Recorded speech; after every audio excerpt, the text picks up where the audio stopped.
تو کیا آپ جانتے ہیں کہ رمضان کے 30 روزے رکھنے سے ہمارے شریر پر کیا اثر ہوتا ہے؟ اس پر جاپانی سائنسدان نے ایک بڑی کھوج کی ہے جس کا جاننا ہر مسلمان کے لیے بے حد ضروری ہے۔ جاپانی بائیولوجسٹ یوشونوری اشومی ایک سائنسدان ہے جن کو 2016 میں میڈیسن پر نوبل پرائز دیا گیا۔ ان سے جب پوچھا گیا کہ آپ نے کون سی ایسی چیز بنائی ہے جس کی بنا پر آپ کو دنیا کا سب سے بڑا انعام نوبل پرائز دیا جا رہا ہے، تو انہوں نے کہا تھا کہ میں نے کینسر کی ممکنہ دوا کھوج لی ہے، اور اس بات پر دنیا نے بڑے پر انداز میں ان کی کاوش کو سراہا اور مبارکباد دی گئی۔ اس کے بعد ڈاکٹر یوشینوری اشومی نے کہا کہ میں نے کینسر کی دوا نہیں بلکہ کینسر سے بچاؤ کا حل تلاش کر لیا ہے۔ تو لوگوں نے ان سے پوچھا کہ بتائیے ایسا کیا کیا جائے کہ کینسر جیسے خطرناک مرض سے بچا جا سکے؟ تو انہوں نے کہا کہ جب ہم بھوکا رہتے ہیں تو ہماری باڈی میں موجود غذائیت ختم ہونے لگتی ہے، جس کی وجہ سے جسم بھوک محسوس کرتا ہے۔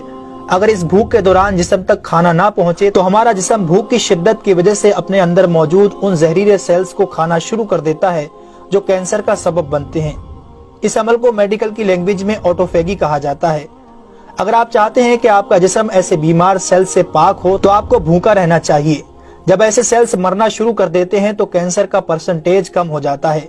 اس کے بعد جاپانی سائنسدان سے پوچھا گیا کہ انسان کو سال بھر میں کتنے دن بھوکا رہنا چاہیے کہ اس میں کینسر نہ پایا جائے؟ تو انہوں نے کہا کہ اگر 20 سے 25 دن کم سے کم اور 9 سے 10 گھنٹے بھوکا رہا جائے تو اس کی باڈی ایسے تمام زہریلے سیلز کو کھا جائے گی اور اس میں کینسر نہیں ہوگا۔ اے میرے پیارے رب کریم، آج ہمیں سمجھ آیا کہ مومن پر روزے کیوں فرض کیے گئے، اور آج مجھے اس احادیث پاک کی بھی سمجھ آ گئی جس میں آپ صلی اللہ علیہ وسلم نے فرمایا کہ ہر شے کی زکوٰۃ ہے اور جسم کی زکوٰۃ روزہ ہے۔ سبحان اللہ! میں قربان جاؤں ایسے سچے دین پر جس نے عبادت کے اندر بھی بیماریوں کا علاج رکھا ہے۔ دوستو، اسلام وہ دین فطرت ہے جو زندگی کے ہر شعبے میں راہ اعتدال کی تعلیم دیتا ہے۔ اس لیے آج نہ صرف مغرب میں زیادہ کھانے کو ناپسند کیا جاتا ہے بلکہ اسے انسانی صحت کے لیے بھی نقصان دہ سمجھا جاتا ہے۔ اللہ تعالیٰ نے اپنے پیارے محبوب حضرت محمد صلی اللہ علیہ وسلم پر وحی نازل فرمائی، کھاؤ پیو اور حد سے نہ بڑھو، بے شک وہ حد سے بڑھنے والوں کو پسند نہیں فرماتا۔ اس کے علاوہ حضرت ابو ہریرہ رضی اللہ تعالیٰ عنہ سے روایت ہے کہ رسول اکرم صلی اللہ علیہ وسلم نے ارشاد فرمایا، کھاؤ پیو اور پہنو اور خیرات کرو بغیر فضول خرچی اور تکبر کیے۔ دوستو، انسان کو کھانے کی صرف تھوڑی سی مقدار کی ضرورت ہے جو انسانی جسم میں توانائی پیدا کر سکے، جتنی توانائی انسانی زندگی کے لیے ضروری ہے، اور جس سے اس کی صحت اچھی رہے اور وہ اپنی روزمرہ کی ذمہ داریاں پوری کر سکے۔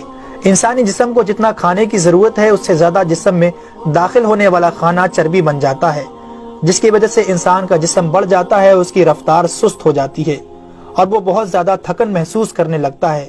اس کے علاوہ انسانی جسم بہت سے امراض کا شکار بھی ہو جاتا ہے۔ اسی لیے اللہ تعالیٰ نے روزے فرض کیے تاکہ 11 مہینوں کے دوران کھانے پینے کی بے احتیاطی کا ازالہ ہو سکے۔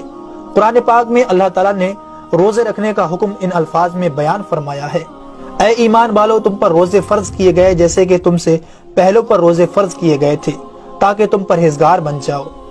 دوستو، قرآن مجید میں بیمار اور مسافر کے لیے روزے مؤخر کرنے اور جو روزہ نہ رکھ سکے ان کے لیے فدیہ ادا کرنے کا حکم دیا ہے۔ اس کے بعد روزہ رکھنے کی حکمت ان الفاظ میں بیان فرمائی، اور تمہارے لیے روزہ رکھنا ہی بہتر ہے اگر تم جانتے ہو۔ دراصل یہاں یہ بتایا گیا ہے کہ اگر تم موجودہ علم کو سمجھتے ہو تو تمہارے لیے بہتر یہی ہے کہ تم روزے رکھو، کیونکہ روزہ اپنے اندر بے شمار روحانی، نفسیاتی اور طبی فائدوں کو رکھتا ہے۔